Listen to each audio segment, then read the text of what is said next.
The sunflowers were dead. Cora noticed it the moment she stepped outside, her worn leather boots sinking into the thin crust of early frost that had formed overnight across the clearing. The stalks stood rigid and brown against the pale morning sky, their heavy heads bowed low as if in mourning. She had planted them in late spring, 37 of them, arranged in a deliberate arc around the northern and western walls of her cabin. The other Omegas had laughed at her then. Even old Marin, who usually held her tongue, had shaken her head with the particular pity reserved for those who waste effort on foolish things.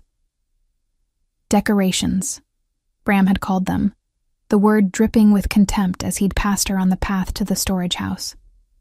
The little Omega is playing in her garden. She hadn't corrected him. The wind came down from the mountain in slow, deliberate waves, carrying the sharp bite of pine resin and something older beneath it.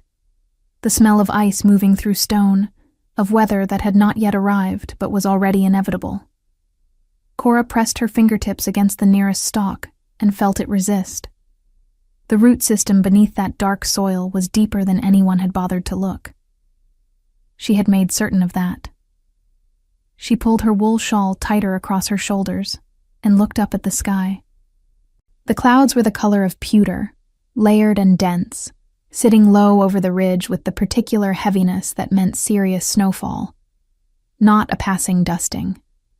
Not the kind that melted by afternoon. This was the blizzard she had been counting on.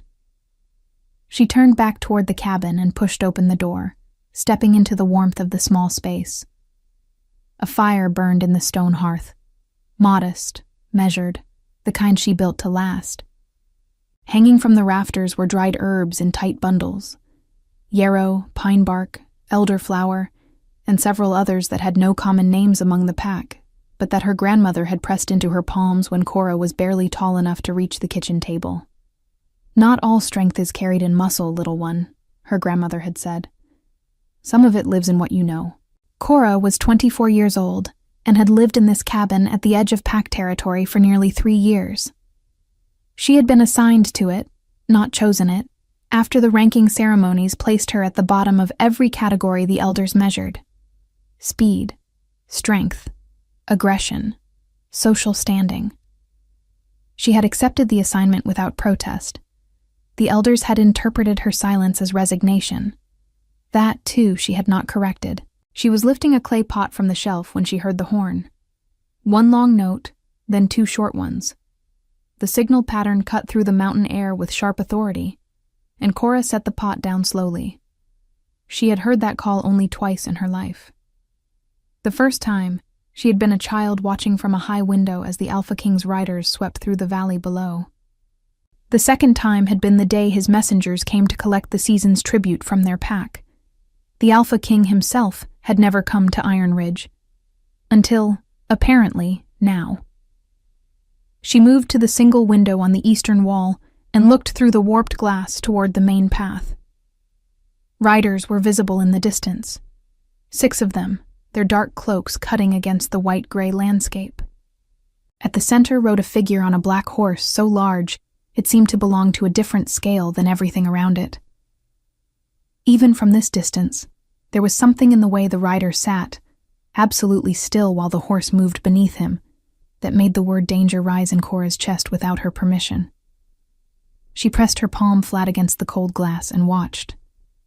The pack would be scrambling now. The beta would be pulling on his formal vest. The elder women would be rushing the younger ones inside to change into presentable clothing. There would be fires lit in the great hall, dried fruits pulled from the storage house, whatever impression of abundance Iron Ridge could assemble on short notice. No one would think to warn Cora. She went back to her pot. He had not intended to stop at Iron Ridge. Lucian had been riding since dawn, pushing south toward the border territories where 3 packs had reported unusual movement along the contested forest line. The detour through Iron Ridge was a concession to practicality. The horses needed water, the sky was closing in above the mountain pass, and his lead rider, a gray-bearded man named Aldrich, had quietly pointed out that pressing through the incoming weather without rest would be foolish, even for the AlphaKing. Lucian had not agreed out loud, but he had turned the horse. Now he sat in the great hall of Iron Ridge's main lodge, a fire burning to his left, watching the Pack's beta, a broad man named Harwick who sweated even in cold rooms, speak with the practiced smoothness of someone who had rehearsed this moment many times, and was now discovering that the reality was slightly more slippery than the rehearsal. "We are honored, my king. Truly, we were not expecting." "I know you weren't," Lucian said. He took the cup of water offered by a young packmate and drank without ceremony. He did not touch the food arranged across the table. He never ate in places where the welcome came layered too thick over something else, and there was something else here. He could feel it in the careful arrangement of who stood where, which faces showed relief, and which showed the faint shadow of calculation. His gaze moved to the window. Outside, the sky had darkened considerably in the past hour. The clouds were moving with intent now, pressing down toward the valley with the weight of something serious. He had seen blizzards from this mountain range before. They moved fast and hit hard. "How many shelters can your lodge hold in a storm?"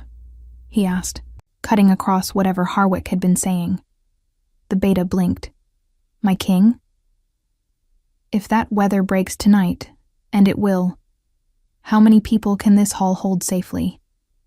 Harwick looked around as if the walls might answer. "Perhaps 40, perhaps 50 if—" "How many in your pack?" 63, my king, but most have sturdy enough homes, and the storm will be worse than you are accounting for." Lucian set down the cup. "Tell me about your outer buildings, the ones on the edge of the settlement." There was a pause, the kind that meant something. "There are a few storage structures," Harwick said carefully, "and one small cabin to the northwest. It's assigned to one of our lower-ranked members, an Omega. She manages well enough on her own." Lucian looked at him. One person alone on the outer edge in that direction. "She is accustomed to it, my king." He said nothing for a moment. Then, "Show me." The knock, when it came, was not the anxious, rapid-fire knock of a packmate bringing news. It was 3 solid strikes, evenly spaced, deliberate. Cora opened the door. She had expected Harwick or one of the elders, sent to inform her that she would need to vacate her cabin for the duration of the AlphaKing's visit. A common enough humiliation, the kind she had learned to absorb without visible reaction. She had, in fact, already begun moving her more fragile herb bundles to the high shelf in case she needed to clear the space quickly. She had not expected the AlphaKing to be standing on her threshold. He was taller than she had imagined from the window. Dark hair, jaw sharp enough to cast shadow. He wore riding leathers and a heavy wool cloak, both dusted with the first fine particles of snow that had just begun to fall. Behind him, at a respectful distance, stood Harwick and 2 of the king's riders, all of them carefully not looking at the cabin's exterior walls. Cora's eyes moved briefly to the dead sunflower stalks on either side of the door. She looked back at the man before her. "My king," she said. Her voice was even. Lucian looked at her. Then, without asking permission, he looked past her into the cabin. He took in the fire, the herbs, the careful organization of a space that held nothing unnecessary. Then he looked back at her face. She was not performing calm. She was simply calm, which was, in his experience, a different thing entirely. "You planted those yourself," he said. It was not a question. "Yes." He glanced at the arc of brown stalks along the cabin's west and north walls. Then he looked at the sky. Snow was beginning to fall in earnest now. Thin flakes, but many of them. "Why?" he asked. She held his gaze for just a moment longer than was typical for an Omega addressing a king. Then she said very simply, "Because I knew the blizzard was coming." He didn't move. "And sunflowers," he said slowly, "stop a blizzard." "Their roots do," she said, planted deep enough, at the right intervals, along the wind-facing walls. They anchor the soil, reduce the drift, and break the force of the wind before it reaches the foundation. This cabin will hold. The ones with no wind barrier. She didn't look toward the main settlement, but the direction was clear. We'll lose roof panels before morning. The snow was thickening around them, falling soft and cold onto her shawl and his dark cloak alike. Lucian looked at her for a long moment. Then he looked back at Harwick. How long has she been out here alone? Nearly 3 years, my king. And she has never been moved to a more central. She is an Omega, Harwick said, as if this were a sufficient explanation. Lucian's expression did not change, but something behind his eyes did. A slow shift, like weight redistributing. He looked back at Cora. "May I come in?" he asked. It was the last thing she had expected him to say. And the question, quiet, almost formal, hung in the cold air between them while the snow fell heavier. And somewhere behind her, the fire crackled steadily in the hearth, and the roots of 37 dead sunflowers held the earth in place around her door. Cora stepped back from the door. It was a small gesture, wordless, neither warm nor cold. But it was an answer, and Lucian accepted it as one. He stepped inside, ducking slightly beneath the low timber frame, and the 2 riders moved to follow. He stopped them with a single raised hand without turning to look. They stayed outside. Harwick opened his mouth. "You as well," Lucian said. The door closed. The cabin was small enough that his presence immediately changed the geometry of it. Not through intimidation, though the sheer size of him in the low-ceilinged space was undeniable, but through attention. He looked at everything with the focused, unhurried gaze of someone accustomed to reading environments, rather than merely inhabiting them. The herb bundles, the careful stack of firewood beside the hearth, enough for 3 days of steady burning. The clay pots arranged by size on the shelf. The single thick wool blanket folded precisely at the foot of the narrow sleeping pallet. He said nothing for a long moment. Cora moved to the fire and added a small piece of wood. Not because it needed it, but because she needed something to do with her hands while she recalibrated her understanding of the evening. An hour ago, she had been preparing for a quiet night alone with the incoming storm. Now, the Alpha King of all northern packs was standing in her cabin, examining her dried yarrow with the expression of a man cataloging something he had not expected to find. "You know medicinal herbs," he said. "Some." "Which ones?" She looked at him. "All of them that grow within 3 hours' walk of this ridge." He turned from the shelf. "Who taught you?" "My grandmother." "And before her?" The question was more perceptive than she had anticipated. Most people, when they learned about her grandmother, stopped there, satisfied with 1 generation of explanation.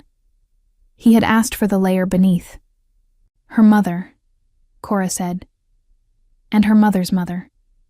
It is the kind of knowledge that passes quietly, because it is not the kind anyone thinks to record." Lucian moved to the window and looked out. The snow was no longer gentle.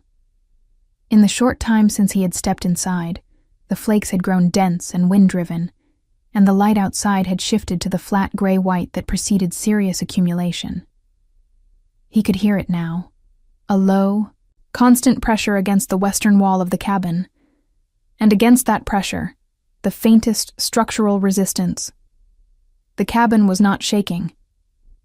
"Your pack thinks you planted those flowers for decoration," he said. "I know what my pack thinks. You didn't correct them." "No." He turned from the window. "Why not?" Cora considered the question. Not because she didn't know the answer, but because she was deciding how much of it was worth saying aloud to a man she had met 7 minutes ago, regardless of his title. "Because it is easier," she said finally, "to be underestimated than to spend energy defending knowledge that people have already decided not to believe." Something crossed his face. Not pity. she would have closed down entirely at pity. It was something closer to recognition, as if she had described a landscape he had seen before from a different angle. "How deep are the roots?" he asked. "The deepest ones reach nearly 4 feet. I planted those first, in late spring when the ground was still soft. The outer ring is shallower, 2 feet, but there are more of them, closer together. The spacing matters as much as the depth." She paused. "The wind comes from the northwest here in a true blizzard. The arc follows that angle." "You calculated that?" "I observed it. 3 winters in one place teaches you things about wind." Lucian was quiet for a moment. Outside, something struck the outer wall. A branch, most likely, or a piece of loose material from one of the nearby structures that had not been adequately secured. Cora's cabin absorbed the impact without trembling. "Your lodge," she said carefully. "The main hall. Is it full?" He looked at her. "Nearly. Harwick is consolidating the pack now. The families on the eastern row have a gap between the rear wall and the storage shed. When the wind shifts, and it will shift around midnight, the draft through that gap will undermine the heat in the 3 closest homes. The children in those homes should be moved before the temperature drops." He held her gaze. "You've thought about this. I've thought about every structure in this settlement. I have 3 years of evenings and very little conversation to fill them with." It was the driest thing she had said, and she had not meant it to be. But something in his expression shifted. The severe line of his mouth eased, fractionally. It was not quite a smile, but it was in the same family. "I'll send Aldrich to handle the eastern row," he said. Then, without ceremony, he crossed to the single chair beside the hearth and sat down. Not with the sprawling ease of a man claiming territory, but with the careful economy of someone who had been in the saddle since before dawn and was making a practical decision. "You're staying," Cora said. "The pass is closed by now. We stay until the storm breaks." He looked at her. "You object?" She looked around her cabin. 1 chair, 1 pallet. Enough firewood. Enough dried food. Enough herbs. She had, in fact, prepared for isolation, not company. But the cabin was the safest structure on the edge of the settlement, and they both knew it. "I don't object," she said, "but I have questions. Ask them." She sat on the wooden chest near the hearth, the closest thing to a second seat the cabin offered, and folded her hands in her lap. "Why did you come to the door yourself? You could have sent Harwick. You could have sent one of your riders." "Harwick," Lucian said, "told me an Omega had been living alone on the outer edge for 3 years, and said it with the tone of a man who considered that a natural arrangement. I wanted to see what that arrangement looked like." "And?" "It looks like a woman who has been managing alone because no one considered it worth questioning." Cora absorbed this without expression. That is an accurate description. "It doesn't bother you that I'm here naming it plainly?" "It might bother me later," she said. "At the moment I am still deciding whether you name it plainly because you intend to change something, or because you find honesty convenient when it costs you nothing." The fire crackled between them. Lucian looked at her with an attention that was not comfortable but was not unkind. "You speak to kings this way. I don't know many kings. Only the one currently sitting in my only chair." This time the shift in his expression was unmistakable. A brief, genuine thing, there and gone. "Then I'll answer plainly as well. I don't yet know what I intend to change. I know what I've seen in the past hour, and I know it unsettles me. Whether that leads to action depends on what else I learn before the storm breaks." It was, Cora thought, a more honest answer than she had expected. Not a promise, not a performance of benevolence, just the shape of a man who was thinking. She stood and moved to the pot on the shelf. "There is broth. It's simple, dried meat and root vegetables, but it's hot." "That's enough," he said. She ladled it without flourish and handed him a clay bowl, and he took it the same way, without ceremony, both hands, the way a person did when they were genuinely cold and genuinely grateful and not thinking about how it looked. They sat in the firelight while the blizzard built outside, and the roots of 37 sunflowers held the ground firm around the cabin walls, and Cora watched the Alpha King of the Northern Packs drink plain broth from a chipped clay bowl and found that she was not afraid of him. She was not entirely sure what she was, but it was not that. In the main lodge, Aldrich moved through the eastern row of homes with the brisk efficiency of a man following an order he had not questioned, because the king had given it. He found exactly what Cora had described: a gap between the storage shed and the rear wall of the third house, wide enough to push a forearm through, angled directly into the path of the wind. He moved 4 children and their mothers to the main hall. Then he stood in the snow outside the lodge and looked toward the faint glow of the small cabin at the edge of the settlement. He had ridden with Lucian for 11 years. He had seen the king eat at high tables in great halls and in the dirt beside battlefield fires.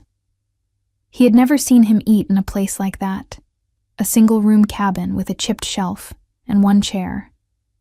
He pulled his cloak tighter and went inside. Behind him, the storm closed like a fist around the mountain. Inside the main lodge, pressed against the wall near the fire with her arms around her 2 youngest children, a woman named Dasha watched Harwick pace near the door. He had been pacing since Aldrich came through with the relocation order, since it had become clear that someone, the writers would not say who, but it was not difficult to guess, had known about the eastern gap before anyone in the lodge had thought to check it. She thought of Cora, out in the small cabin. Alone, supposedly. Unimportant, supposedly. She pulled her children closer and watched the snow hammer the shuttered windows, and thought that perhaps she had been wrong about several things for a very long time. The blizzard hit its full force somewhere around the middle of the night. Cora knew it by sound before she knew it by anything else. The wind stopped being a presence and became a voice, low and continuous, pressing against the western wall with a steady, deliberate weight. The fire in the hearth responded by pulling harder, the flame leaning inward as the draft through the chimney changed direction. She added 2 pieces of wood without waking from the half-sleep she had fallen into, sitting upright against the wall with her shawl wrapped twice around her shoulders. Lucian was still in the chair. She did not know when he had stopped being awake and started being asleep. But the distinction had happened quietly, the way things did when a person was exhausted enough to stop managing their own consciousness.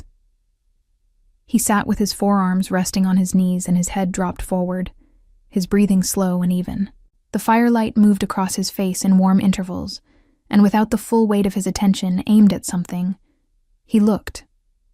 Not younger, exactly, but less assembled. Less like a title and more like a person. Cora looked at him for a moment longer than was polite, then looked away. Outside, the wind shifted. She heard it in the walls, a subtle change in the harmonic of the pressure, the sound moving from a low push to something higher and more turbulent. The midnight shift she had told him about. The roots outside tightened against the frozen soil without being asked, holding the earth in place around the cabin's foundation, the way they had been growing toward for 6 months. She stood carefully, trying not to disturb the air too much, and moved to the window. The world outside was completely white. Not white like snow on a clear day, white like erasure, like the mountain had decided to unmake itself. She could see nothing past the arc of dead stalks at the cabin's edge, each one rigid and frost-covered, each one still standing. Good. She pressed her palm against the cold glass and let out a slow breath, and the breath fogged the pain, and for a moment she could see her own reflection dimly. A woman in a wool shawl, with dark circles beneath her eyes, and hair that had come loose from its braid sometime in the last few hours. 3 years. The thought arrived the way it sometimes did at night, when the silence was big enough to hold it. A flat, honest accounting of time. 3 years in this cabin. 3 years of being the Omega. the pack forgot to worry about because she never gave them cause. 3 years of planting things, learning things, preparing for things that no one else was preparing for. She did not feel sorry for herself. She had made choices, and the choices had kept her safe and capable, and that was worth more than sympathy.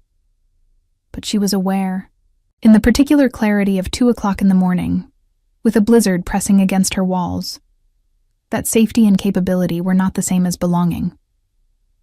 That she had built a very sturdy life inside a very long silence. "You're not sleeping." His voice came without warning, and she turned, her hand still against the cold glass. Lucian was awake, or had been awake, she could not tell, watching her from the chair. "I sleep lightly during storms," she said. "Old habit." "From when you were young?" "From when I moved here." She came back to her place against the wall and sat down. "The first winter I was in this cabin, I didn't know yet which sounds meant danger and which ones were ordinary. I woke up every few hours to check. And now?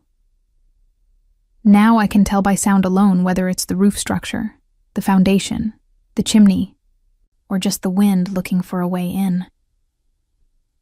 He was quiet for a moment, studying her. "You've learned to read this place the way a soldier learns to read a fortification." "I suppose that's one way to describe it." "How would you describe it?" Cora considered. "I would say I've learned to stop being afraid of it and start being in conversation with it."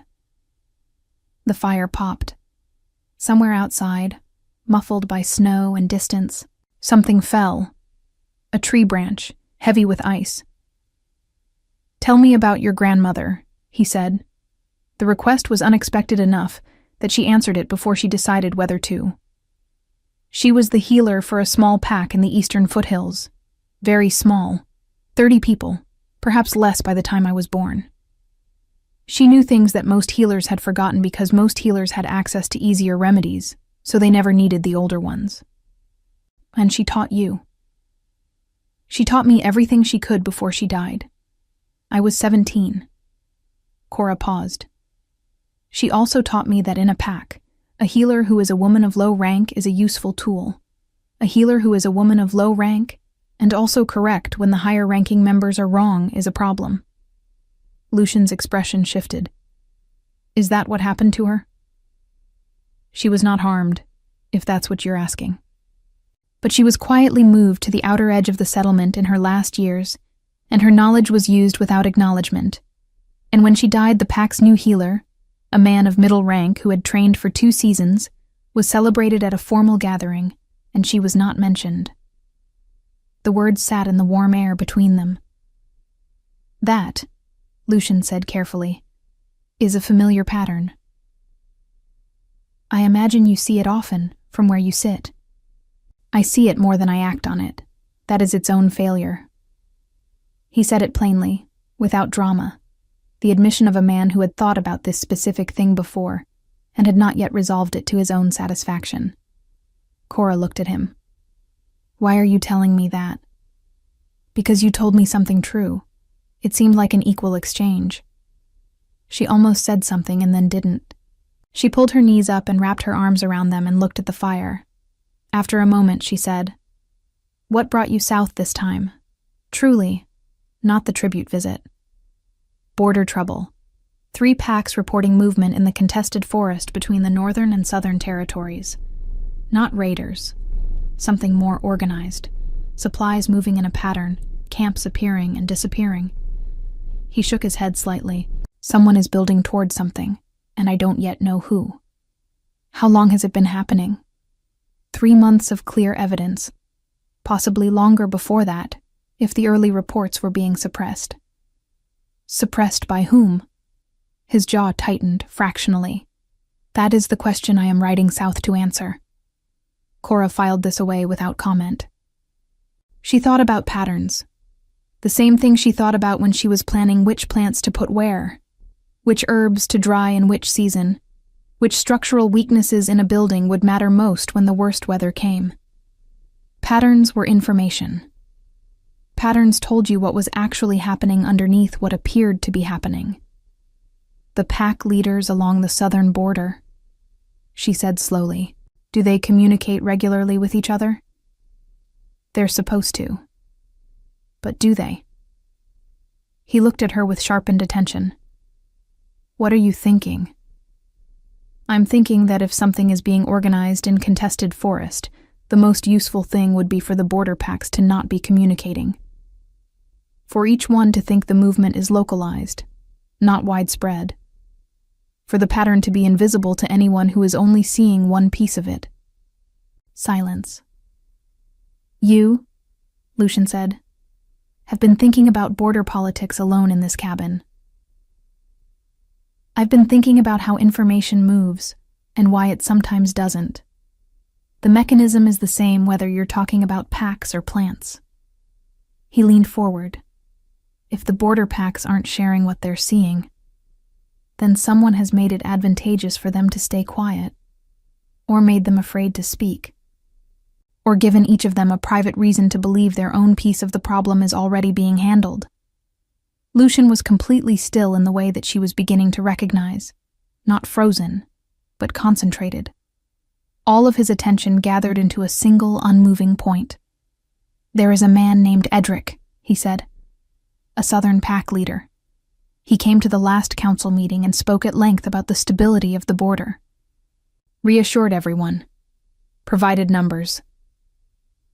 And after the meeting, did the other border pack leaders feel less urgency about reporting what they were seeing? A pause. A long one. Yes, he said. The fire crackled. The wind moved around the cabin in its altered midnight pattern, and the roots beneath the snow held the earth firm. And Cora watched the Alpha King sit with a new understanding settling across his face like weather, the kind that changed the shape of the landscape it moved through.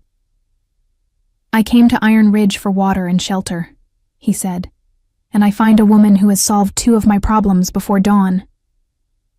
I haven't solved anything, she said. I've only asked questions.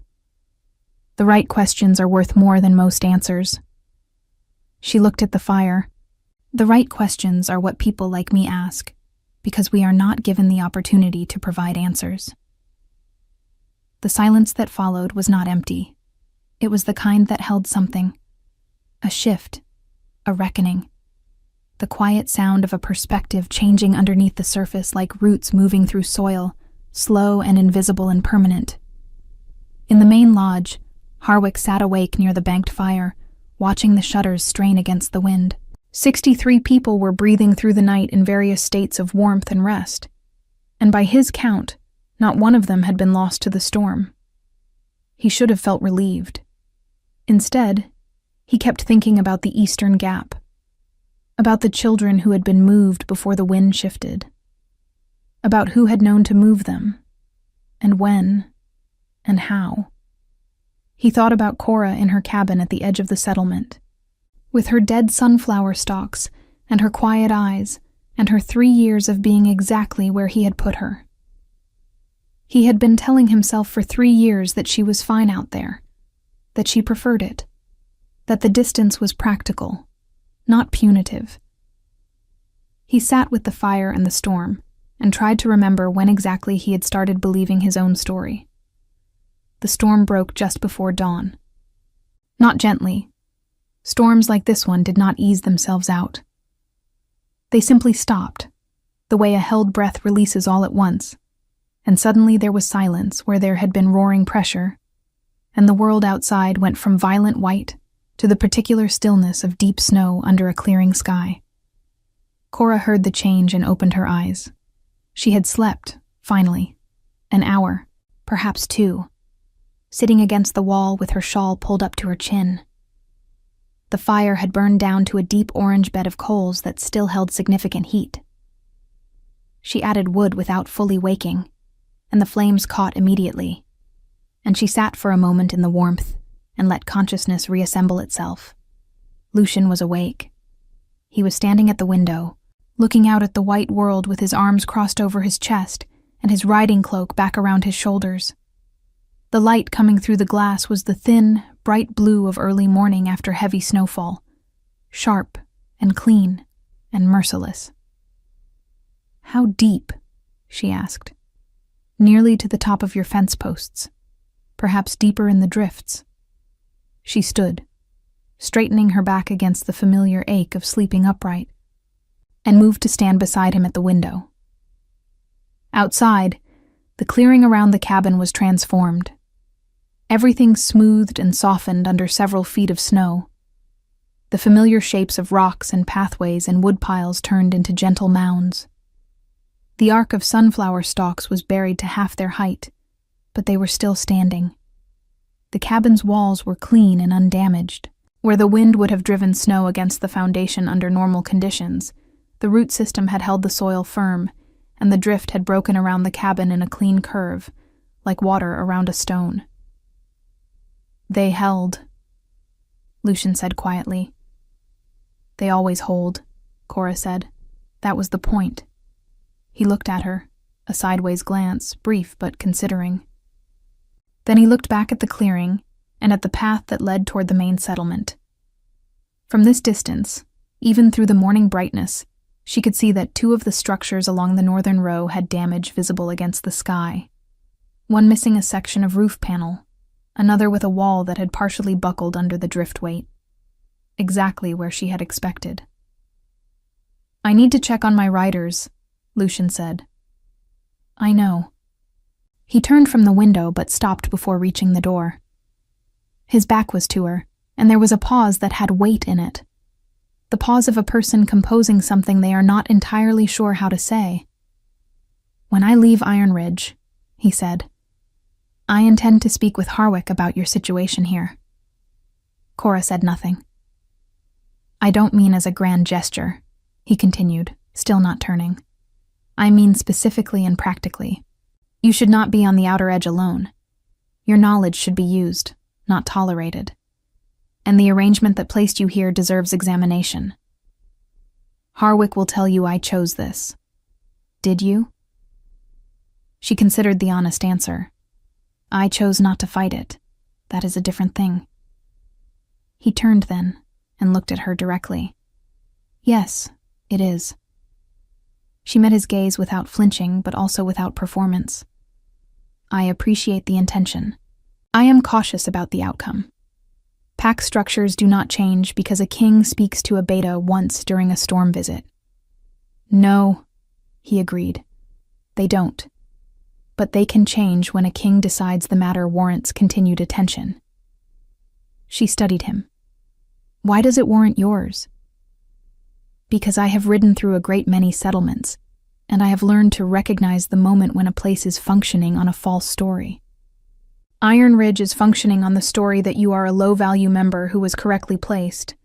That story is wrong in a way that wastes something real." He paused. "I dislike waste."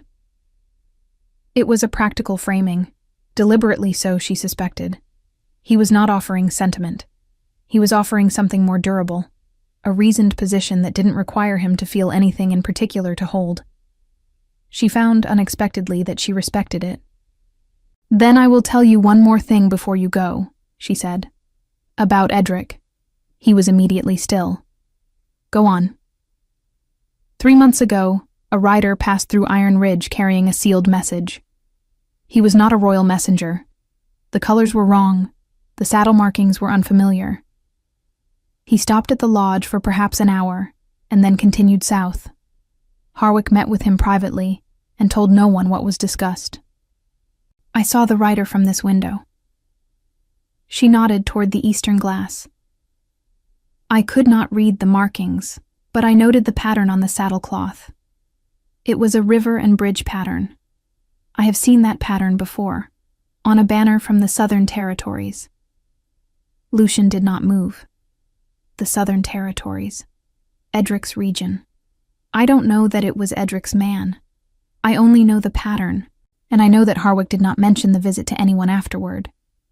And I know that 2 weeks later he changed the grazing rotation to bring more of the pack's livestock to the southern pasture." She paused. "Which is closer to the contested forest." The silence in the cabin was a different quality now, still and focused. "You documented this?" he asked.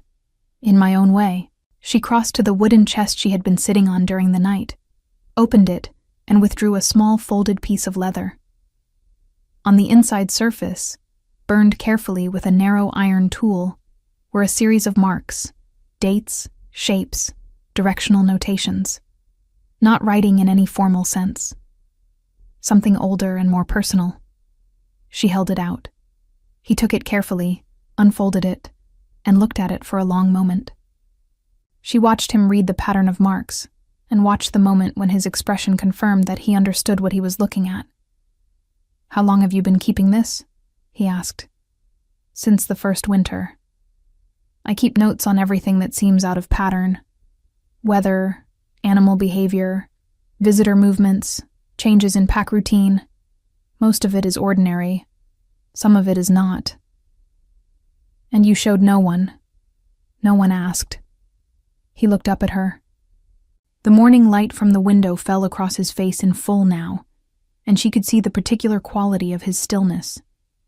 Not calm, but controlled. A man who had just received a piece of information that rearranged other pieces he had been carrying, and who was very carefully not showing how significant the rearrangement was. "I would like to take this," he said. "You may." "I will return it." "That is not necessary." "It is to me." He folded the leather carefully and placed it inside his cloak. "What you have recorded here is evidence in a matter that may become serious. You deserve to have it returned once it has served its purpose." Cora looked at him for a moment. Then she nodded. He moved toward the door, and she followed to see it opened, not from ceremony, but because the snowdrift would have pushed against the base overnight, and the door required a firm lift and push to clear it. She did this without comment, the practiced motion of someone who had done it many mornings before, and the door swung open onto a wall of cold and white light. His two riders were outside, already on their feet, breath clouding the frozen air. They straightened when they saw him. Behind them, across the clearing, figures from the main settlement were beginning to emerge. People assessing the damage, moving through the drifts, voices carrying thin and clear in the post-storm silence. Lucian stepped out, then turned back. "Your name," he said. "I want to know it formally." "Cora," she said. "No other name.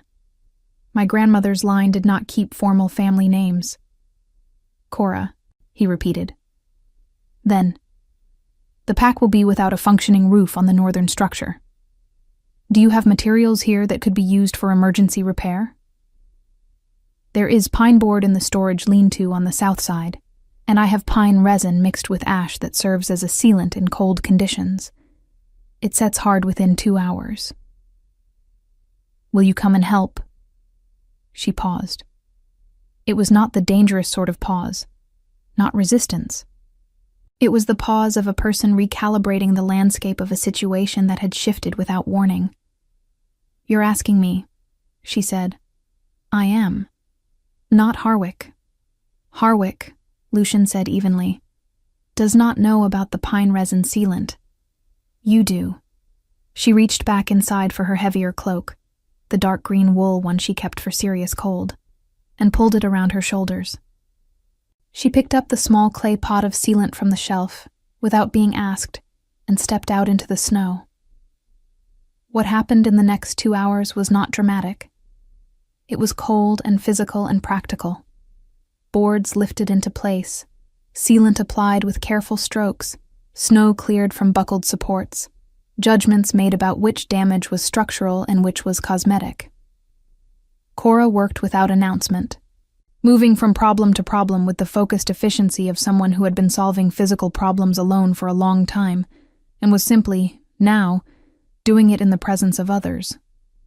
The others watched her, not with hostility, with the particular attention of people who are seeing something familiar in an unfamiliar light.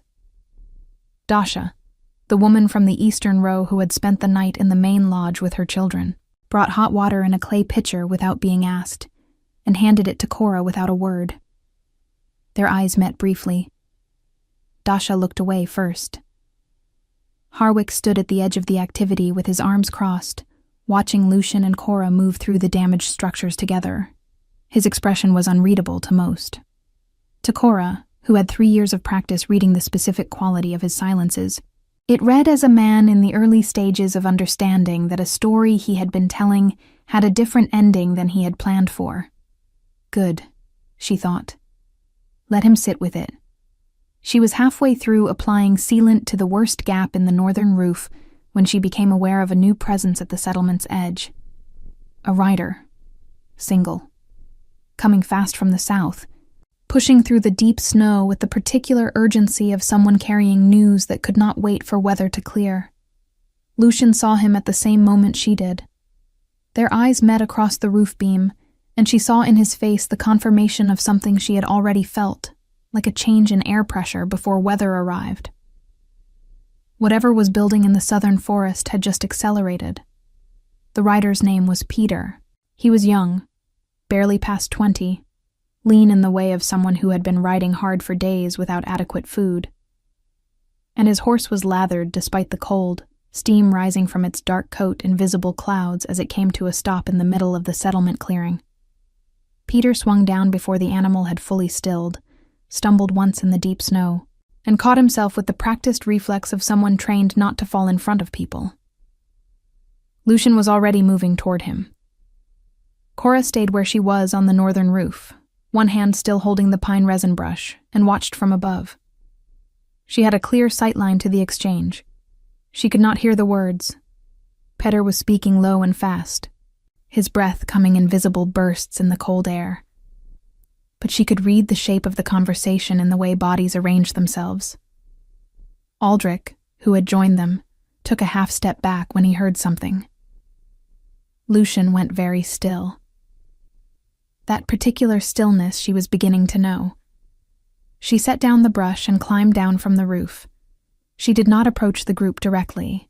She moved to the storage lean-to on the pretense of returning the clay pot, and she was close enough to catch fragments as she passed.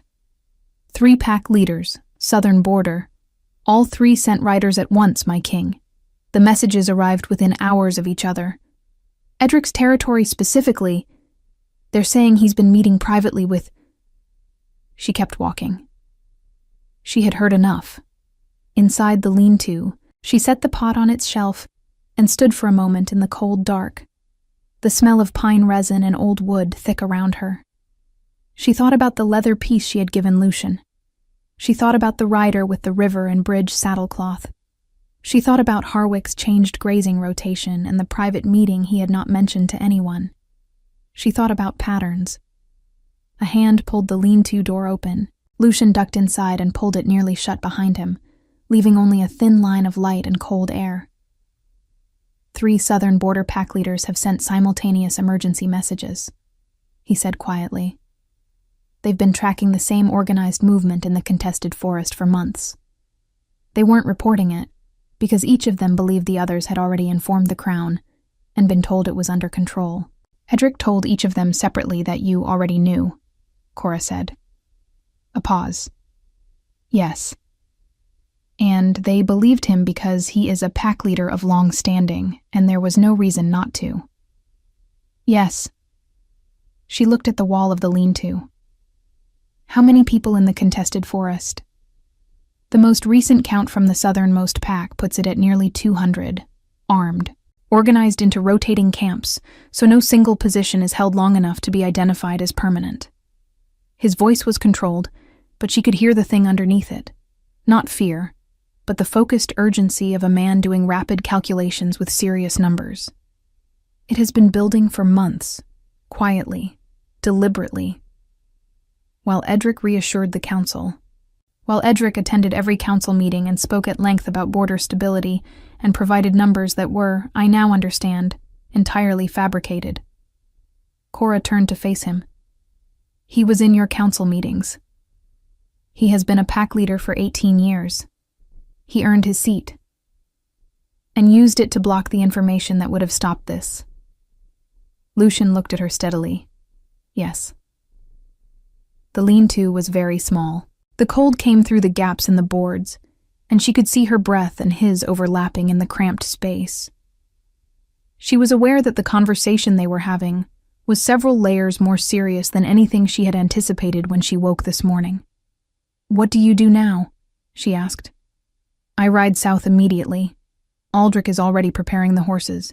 I need to consolidate the 3 border packs, establish a unified position, and deal with Edric before whatever he has built in that forest becomes operational.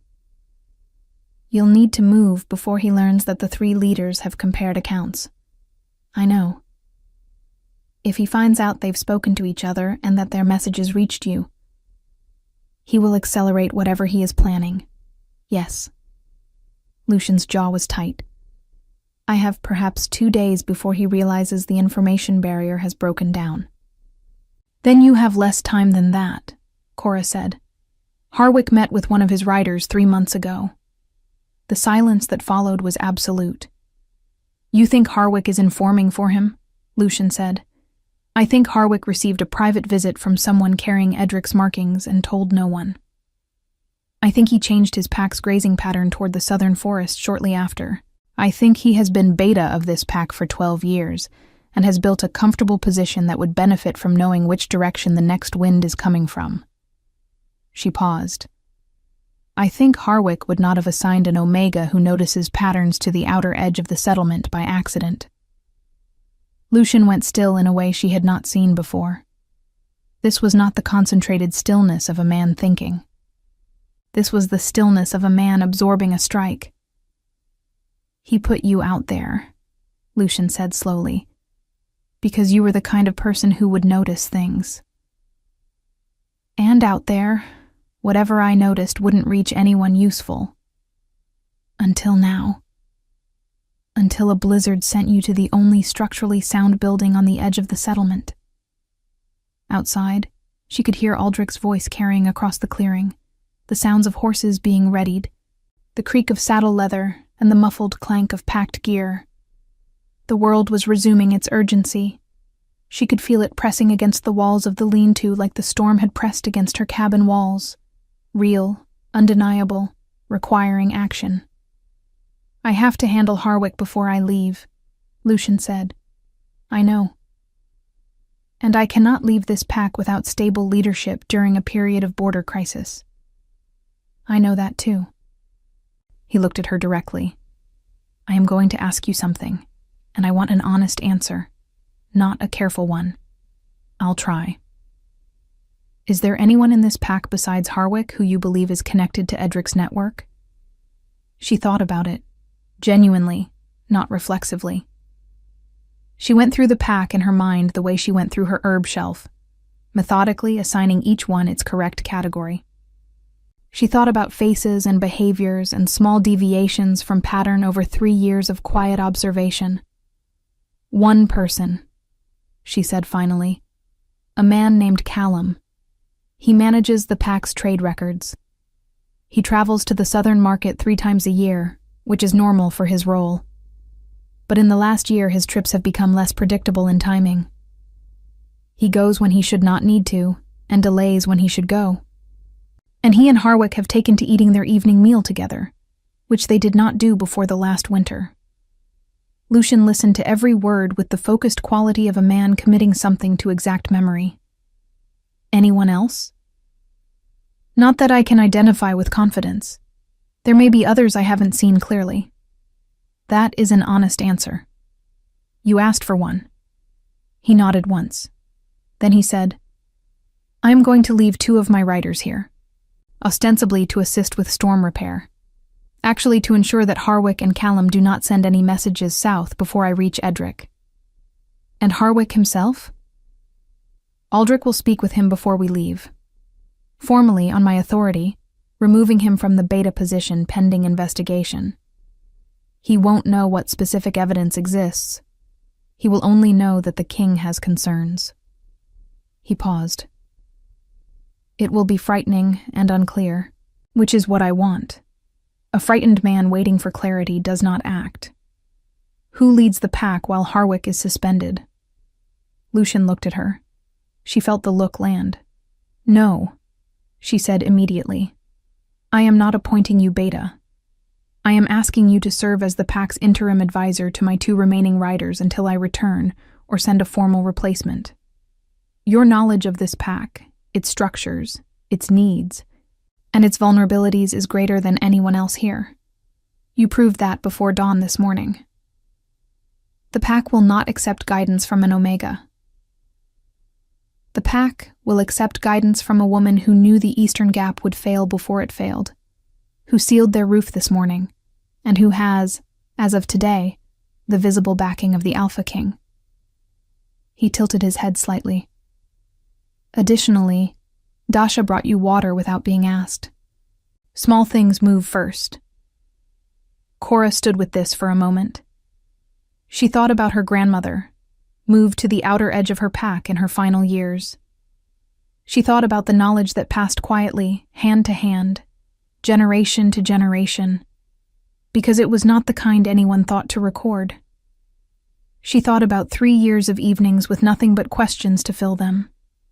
She thought about 37 sunflower roots holding the earth firm in the dark, through months of cold, unseen and unthanked, doing exactly what they had been grown to do. "I'll do it," she said. "Thank you. Don't thank me yet. Come back and deal with the aftermath properly, and then we can discuss gratitude." Something in his face did what it had done the night before, that brief, genuine shift. This time it lasted a fraction longer. "I will come back," he said. "That is not a reassurance. It is a statement of intent." "There is a difference," she acknowledged. "Yes." He moved toward the door, then paused with his hand on the frame. Snowlight fell across his shoulder and the dark wool of his cloak. "The leather record I took from you. The marks. What about it?" "The last notation on it. The one in the lower right corner, more recent than the others. What does it mean?" She looked at him steadily. "It means that 2 nights before your arrival, I heard wolves in the northern woods. Not local wolves. The track patterns I found the next morning were too large and moving in a coordinated line formation. Something was scouting this settlement." The silence stretched. "You knew something was coming," he said. "I knew something had already arrived and was deciding what to do next. I didn't know what. I still don't know if it was connected to the Southern movement or something separate." "It's connected," he said quietly. "The northern approaches are part of the same network, which means Iron Ridge is not simply a pass-through settlement. It is a position." He looked at her. "Which means I need you here more than I realized, and I need my riders here more than I planned. How many will you keep?" "All of them, but Aldrich, and 1 other." He pulled the door open. Cold poured in. "You were right about the patterns, Cora. All of them." She pulled her cloak tighter. "Go," she said. "You're burning daylight." He left within the hour. She watched the small riding party move south through the deep snow. 3 figures on horseback, Lucian at the center, Aldrich to his left, the 3rd rider a length behind. They moved with purpose, without looking back, and the snow swallowed them gradually until there was only the trail of hoofprints left, already beginning to fill at the edges as the wind picked up again. 4 of his riders remained in the settlement. Harwick had gone very pale when Aldrich spoke to him. He had not argued, which told Cora everything about how much he understood of what had been found. He was confined to the lodge and had not come outside since. Dasha was standing beside Cora when the riders disappeared from view.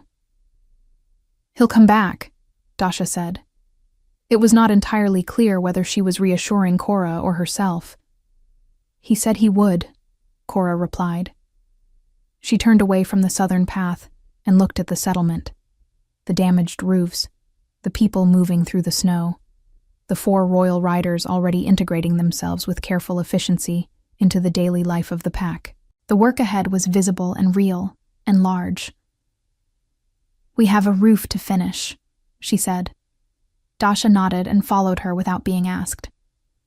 Behind them, at the edge of the settlement, the frozen stalks of 37 sunflowers stood in their arc around the small cabin, catching the late morning light, holding their position in the snow-packed earth as they had held it through the entire long night of the storm, patient, deliberate, and stronger than they looked.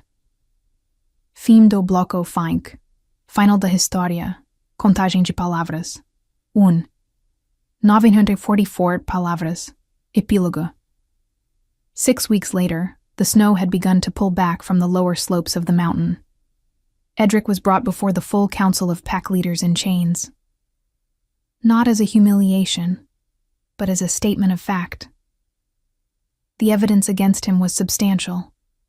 The fabricated border reports, the private messenger network, the 200 armed men found in the contested forest, dispersed and disarmed over 4 days of coordinated action by the consolidated border packs under Lucian's direct command. 3 pack leaders gave formal testimony. Harwick and Callum, faced with the complete picture of what they had been part of, provided additional accounts in exchange for reduced consequences. Edric said very little. He had the expression of a man who had believed his own plan was invisible, until the moment it was not, and who had not yet adjusted to the new reality. The council's judgment was removal, from his position, his territory, and the northern lands entirely. Lucian rode back to Iron Ridge on a morning when the first pale shoots of new growth were visible along the southern-facing slopes. He came with Aldrich and 2 other riders, and no announcement. The settlement saw him coming from half a mile away, and the word moved through the pack quietly, person to person, with the particular speed of news that matters. Cora was at the northern roof when he arrived. The repair she had started the morning after the blizzard had expanded, over 6 weeks, into a full structural reinforcement. Better materials, better technique, a design she had worked out with 2 of the pack's builders who had, tentatively at first, and then with increasing directness, started bringing her their questions. She climbed down when she heard the horses. He looked different than he had the morning he left. Not rested, exactly, but resolved. The quality of a man who had done something difficult and finished it. He dismounted and handed his reins to Aldrich, and walked across the clearing toward her. And the people of Iron Ridge watched him do it without pretending not to watch. He stopped a few feet away. She had snow on her shoulders and pine pitch on her hands, and her hair had come loose from its braid again, the way it always did when she was working. "It's done," he said. "I know. Aldrich's second rider came through 4 days ago with the council's ruling." She paused. "Harwick?" "Formally removed. He'll stand before a review panel in the spring. He cooperated, which will be weighed accordingly. He won't lead again." Lucian looked at her directly. Callum similarly. She nodded. "The pack is stable. Your riders managed it well. And the people, they adapted more quickly than I expected. Or they had better guidance than they expected." She didn't argue with that. She had learned, over 6 weeks, that arguing with accurate statements was a waste of energy.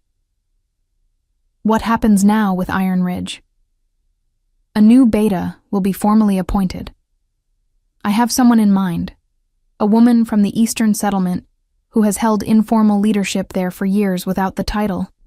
He watched her face. "Her name is Senna. You would like her, I think.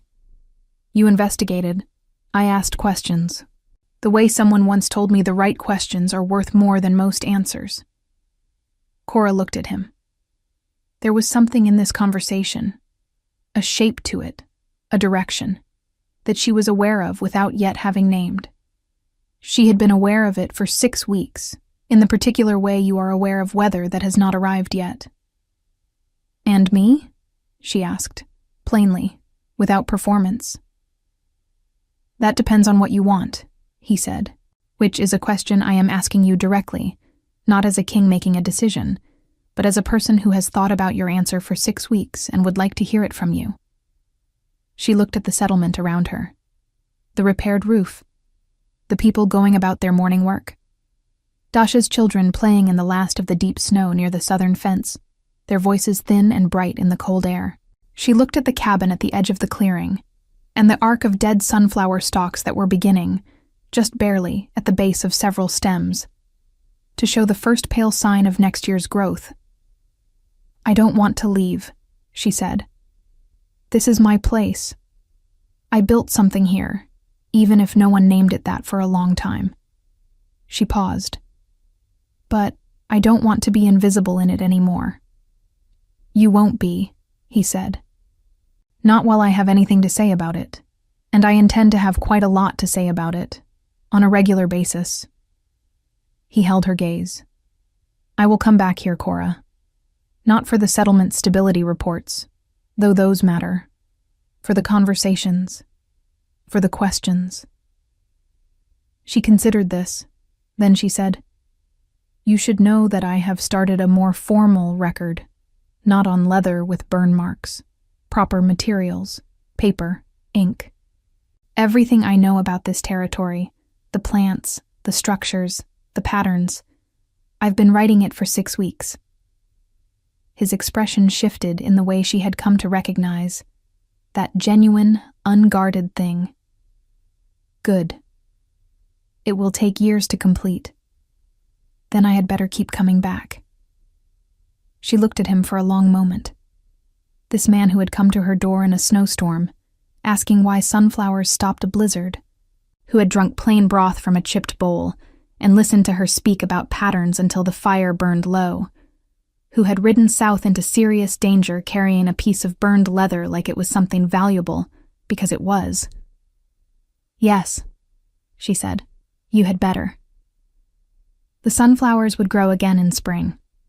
They always did. Not because anyone tended them specifically, but because their roots were deep enough to survive whatever the winter brought. And deep roots, Cora's grandmother had always said, are what distinguishes something that lasts from something that merely survives a single season. By summer, the settlement at Iron Ridge had a new beta, a formal healer's record that the Pack Council voted to keep in the Common Archive, and a small addition built onto the northern wall of a certain cabin at the settlement's edge.